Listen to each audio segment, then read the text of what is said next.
I'm Joe Hohenstein. I'm state rep in Philly. And when the original proposal was made for the liquid natural gas task force, my neighborhoods up in Port Richmond were one of the ones suggested as a possible location.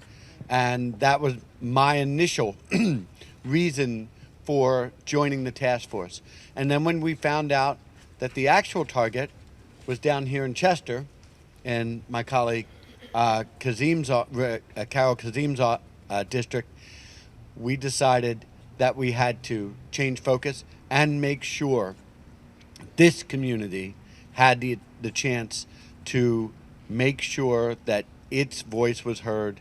And I think we did that. Yes, Mayor, yes, we did that, thank right? you. Mayor, Rep, Thank you. you guys showed up to make sure that the idea of putting yet another polluting facility and manufacturing space here in Chester that already has dealt with so much on the environmental front, it just made no sense. There wasn't space, and the community didn't need it, and it wasn't the right thing for us to do for our energy future.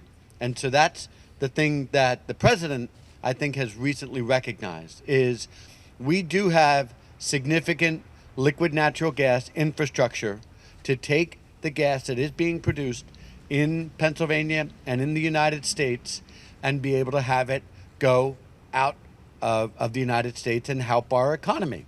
Great. But that is not the future. The future is in sustainable energy sources.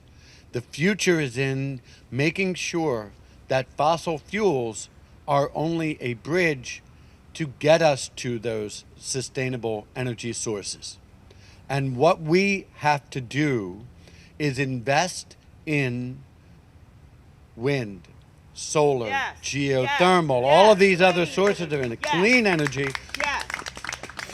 And one thing that we have to do with that, and this is where, again, we come back to communities like Chester, the investments have to be made in the same communities that have been impacted by the polluting industries. That's right. And, That's and, right. and That's that's right, where Brett. we have to make Yes. our changes.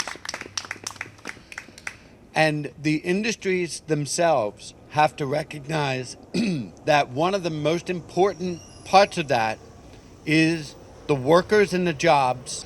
We have to make sure that the industries that are in the clean energy sector pay attention to their workforce, give their workforce the ability to organize so that they can be a part of the future as well.